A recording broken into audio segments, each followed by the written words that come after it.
भगवान शिव के भिक्षु वर्य अवतार की कथा।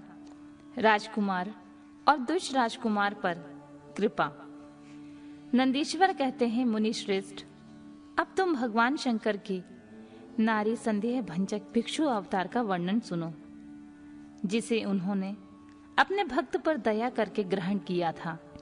विदर्भ देश में सत्यरथ नाम से एक प्रसिद्ध राजा थे, जो धर्म में तत्पर, सत्यशील और बड़े बड़े शिव भक्तों से प्रेम करने वाले थे। धर्म पूर्वक पृथ्वी का पालन करते हुए उनका बहुत सा समय सुख पूर्वक बीत गया। तदनंतर किसी समय शाल्व देश के राजाओं ने उस राजा की राजधानी पर आक्रमण करके उसे चारों ओर से घेर लिया। बलोन्मत्त शाल्व देशीय क्षत्रियों के साथ, जिनके पास बहुत बड़ी सेना थी, राजा सत्यरथ पर भयंकर बड़ा युद्ध हुआ। शत्रुओं के साथ दारुण युद्ध करके उनकी बड़ी भारी सेना नष्ट हो गई।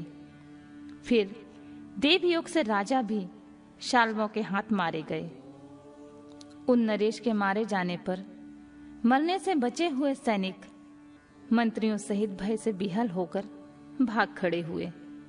मुनि, उस समय विदर्भ राज सत्यरथ की महारानी शत्रुओं से घिरी होने के कारण कोई प्रयत्न करके रात के समय अपने नगर से बाहर निकल गईं। वे गर्भवती थीं, अतः शोक से संतृप्त हो भगवान शंकर के चरणार बिंदों का चिंतन करती हुई वे धीरे धीरे पूर्व दिशा की ओर बहुत दूर चली गईं। सवेरा होने पर रानी ने भगवान शंकर की दया से एक निर्मल सरोवर देखा। उस समय तक वे बहुत दूर का रास्ता तय कर चुकी थीं। सरोवर के तट पर आकर वे सुकुमारी रानी एक छायादार वृक्ष के नीचे बैठ गईं। भाग्यवश उसी निर्जन स्थान में वृक्ष के नीचे ही रानी ने उत्तम गुणों से युक्त शुभ मुहूर्त में एक दिव्य बालक को जन्म दिया, जो सभी शुभ लक्षणों से संपन्न था। देववश उस बालक की जननी महारानी को बड़ी जोर से प्यास लगी। तब वे पानी पीने के लिए उस सरोवर में उतरी। इतने में ही एक बड़े भारी ग्राह ने आकर रानी को अपना ग्रास बना लिया। वह बालक पैदा होते ही माता पिता से हीन हो गया और भूख प्यास से पीड़ित हो उस तालाब के किनारे जोर जोर से रोने लगा। इतने में ही उस पर कृपा करके भगवान महेश्वर वहां आ गए और उस शिशु की रक्षा करने लगी। उन्हीं की प्रेरणा से एक ब्राह्मणी अकस्मात वहां आ गई। वह विधवा थी, घर घर भीख मांगकर जीवन निर्वाह करती थी और अपने 1 वर्ष के बालक को गोद में लिए हुए उस तालाब के तट पर पहुंची थी। उसने वहां एक अनाथ शिशु को वहां क्रंदन करते हुए देखा। निर्जन वन में उस बालक को देखकर ब्राह्मणी को बड़ा विस्मय हुआ और वह मन ही मन विचार करने लगी, अहो, यह मुझे इस समय बड़े आश्चर्य की बात दिखाई देती है कि यह नवजात शिशु, जिसकी नाल भी अभी तक नहीं कटी है, पृथ्वी पर पड़ा हुआ है। इसकी मां भी नहीं है, पिता आदि दूसरे कोई सहायक भी यहाँ नहीं दिखाई देते हैं। क्या कारण हो गया? ना जाने यह किसका पुत्र है। इसे जानने वाला यहाँ कोई भी नहीं है, जिससे इसके जन्म के विषय में पूछूं। इसे देखकर मेरे हृदय में करुणा उत्पन्न हो गई है। मैं इस बालक का अपने औरस पुत्र की भांति पालन पोषण करना चाहती हूँ, परंतु इसके कुल और जन्म आदि का ज्ञान न होने के कारण इसे छूने का साहस नहीं होता। ब्राह्मणी जब इस प्रकार का विचार कर ही रही थी, उसी समय भक्त वत्सल भगवान शंकर ने बड़ी कृपा की। बड़ी बड़ी लीलाएं करने वाले महेश्वर एक सन्यासी का रूप धारण करके वहां सहसा आ पहुंचे, जहां वह ब्राह्मणी संदेह में पड़ी हुई थी और यथार्थ बात को जानना चाहती थी। श्रेष्ठ भिक्षु का रूप धारण करके आए हुए करुणा निधान शिव ने उससे हंसकर कहा, ब्राह्मणी, अपने चित्त में संदेह और खेत को स्थान ना दो। यह बालक परम पवित्र है, तुम इसे अपना ही पुत्र समझो और प्रेम पूर्वक इसका पालन करो। ब्राह्मणी बोली, प्रभु, आप मेरे भाग्य से ही यहां पधारे हैं। इसमें कोई संदेह नहीं है कि मैं आपकी आज्ञा से इस बालक का अपने पुत्र की भांति ही पालन पोषण करूंगी। तथापि मैं विशेष रूप से यह जानना चाहती हूं कि यह वास्तव में कौन है, किसका पुत्र है और आप कौन हैं जो इस समय यहां पधारे हैं। भिक्षुवर, मेरे मन में बार बार यह बात आती है कि आप करुणा सिंधु शिव ही हैं और यह बालक पूर्व जन्म में आपका भक्त रहा है।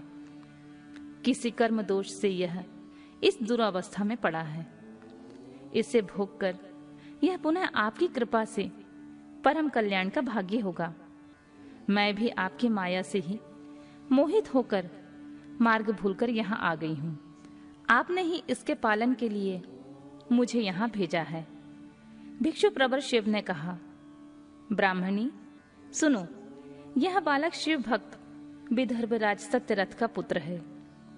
सत्यरथ को साल्वदेशीय क्षत्रियों ने युद्ध में मार डाला है। उनकी पत्नी अत्यंत व्यग्र हो रात में शीघ्रता पूर्वक अपने महल से बाहर भाग आईं। उन्होंने यहां आकर इस बालक को जन्म दिया। सवेरा होने पर वे प्यास से पीड़ित होकर सरोवर में उतरी। उसी समय देववश एक ग्राह ने आकर उन्हें अपना आहार बना लिया। ब्राह्मणी ने पूछा, भिक्षुदेव, क्या कारण है कि इसके पिता राजा सत्यरथ श्रेष्ठ भोगों के उपभोग के समय बीच में ही शाल्वदेशीय शत्रुओं द्वारा मार डाले गए? किस कारण से इस शिशु की माता को ग्रह ने खा लिया और यह शिशु जन्म से ही अनाथ और बंधुहीन हो गया? इसका क्या कारण है? मेरा अपना पुत्र भी अत्यंत दरिद्र और भिक्षुक क्यों हुआ तथा मेरे इन दोनों पुत्रों को भविष्य में कैसे सुख प्राप्त होगा? भिक्षुवर शिव ने कहा, इस राजकुमार के पिता विदर्भराज पूर्व जन्म में पांडे देश के श्रेष्ठ राजा थे। वे सब धर्मों के ज्ञाता थे और संपूर्ण पृथ्वी का धर्म पूर्वक पालन करते थे। एक दिन प्रदोष काल में राजा भगवान शंकर का पूजन कर रहे थे और बड़ी भक्ति से त्रिलोकीनाथ महादेव जी की आराधना में संलग्न थे। उसी समय नगर में सब ओर बड़ा भारी कोलाहल मचा। उस उत्कट शब्द को सुनकर राजा ने बीच में ही भगवान शंकर की पूजा छोड़ दी और नगर में क्षोभ फैलने की आशंका से राजभवन से बाहर निकल गए। इसी समय राजा का महाबली मंत्री शत्रु को पकड़कर उनके समीप ले आया और वह शत्रु पांडव राज का ही सामंत था। उसे देखकर राजा ने क्रोधपूर्वक उसका मस्तक कटवा दिया।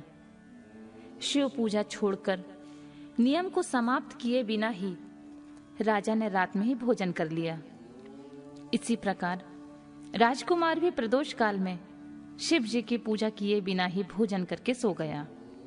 वही राजा दूसरे जन्म में विदर्भराज हुआ था।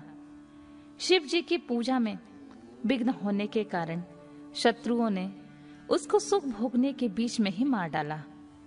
पूर्व जन्म में जो उसका पुत्र था वही इस जन्म में भी हुआ है।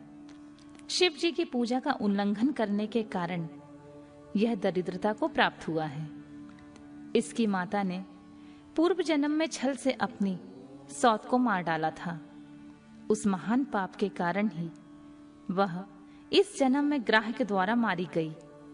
ब्राह्मणी, यह तुम्हारा पुत्र पूर्व जन्म में उत्तम ब्राह्मण था।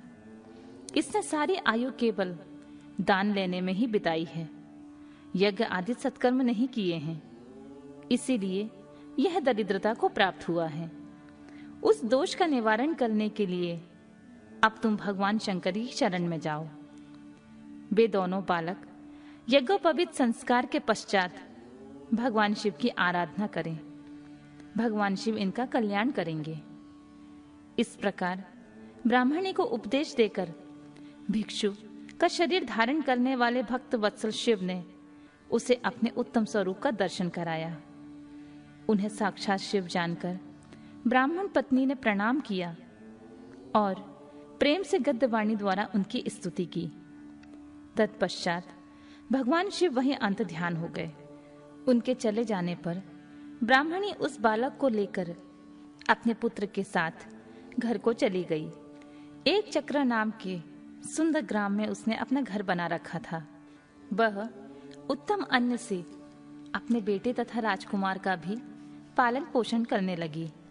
यथा समय ब्राह्मणों ने उन दोनों का यज्ञोपवीत संस्कार किया।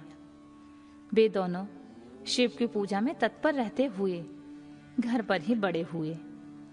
शांडिल्य मुनि के उपदेश से नियम परायण हो वे दोनों शुभ व्रत रखकर प्रदोष काल में शंकर जी की पूजा करते थे।